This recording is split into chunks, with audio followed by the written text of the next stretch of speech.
some high-intensity training with LA County SWAT team. Fox 11's Matthew Seedorff spent a day training with deputies. His report you'll only see tonight on Fox 11. Matthew. Well, Alex, we see it all the time. The Special Enforcement Bureau face-to-face with some of the most wanted people around. Now we join them training for those situations. Suiting up with LA County's top deputies. Okay, I'm going to back up behind you. Fox 11 exclusively with the department's Special Enforcement Bureau. SWAT teams exiting, coming out to perform the rescue. Realistic responses to high-risk scenarios designed to save lives.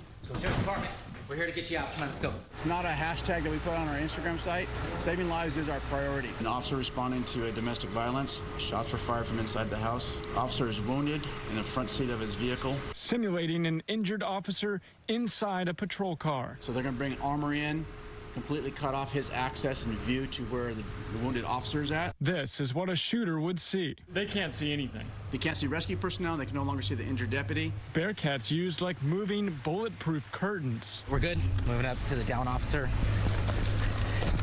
Completely hiding a swift rescue on the other side. We're good. Back out. Back out. They're going to put themselves in harm's way, so our ability to take armor with us to protect us so no additional casualties occur. We are on top of breaking news in San Gabriel, where police have been in a standoff for hours with a barricaded kidnapping suspect. The county SWAT team consistently used in some of Southern California's most dangerous situations. Look, we picked up the baby. Put him back down. Dozens of residents were evacuated from the apartment complex as a SWAT team responded to the scene. Suspects with guns, firing bullets, launching fireworks, even barricading themselves inside buildings, lighting them on fire. It's basically an armored fire truck. This 19,000-pound Firecat recently added to their fleet. It holds a 300-gallon tank, and at full throttle, it depletes in about 2.5 minutes. Designed for when there's a fire and someone shooting. It's common for barricade suspects to light their house on fire, and then we can use this to defeat that fire without having to bring the fire department in and put their life at risk.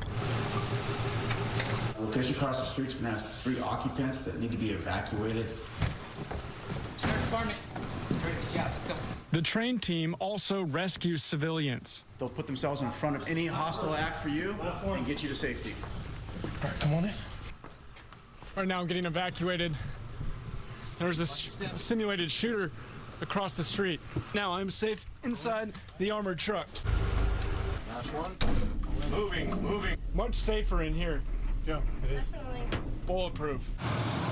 Military-like gear and guns deployed in neighborhoods for dangerous warrants. We're seeing some of these Bearcats, some of these heavy machinery starting to come out of this neighborhood. Intimidating assets some view as too much. They see the military-looking vehicles, they see the bulletproof, they see the guns. They think this is over the top.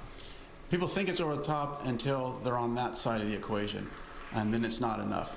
I wear full body armor. There's times I wish I had more body armor. We are the last line. There's no one to call beyond us. The highly trained team uses every tool they can, responding to emergencies across all 4,000 square miles of LA County. Really have to have that mindset of we're going against that hard problem, and we need that armor to protect ourselves. Wow. So, Matthew, a lot of us have obviously seen this on TV for years, but we don't get the experience that you got out there. What was the biggest surprise? What did you maybe not see? I think just seeing this, they gave me different perspectives, right? So being from the shooter's perspective as well, and from that perspective, you see nothing. In a situation where they're rescuing a deputy, all you see is armored vehicles. You don't see the injured deputy. So that was shocking to me. And then just, how practiced and rehearsed they are for all of these situations, and really they've learned from previous instances where people have died, and that's where they've created these new ways of life. Yeah. How will this, do you think, change how you report on such a situation when you're out there with a SWAT team? I think just knowing the perspective, and obviously we now know the perspective of a suspect, but also the perspective of what these agents are going through in these very intense situations with their life on the line. And it is intense just practicing it. I can't imagine the real thing. Right, you got that adrenaline going and these split-second decisions, which could get criticized for years, or you end up with lawsuits or all the rest of it. And hopefully you end up saving lives in the process as well.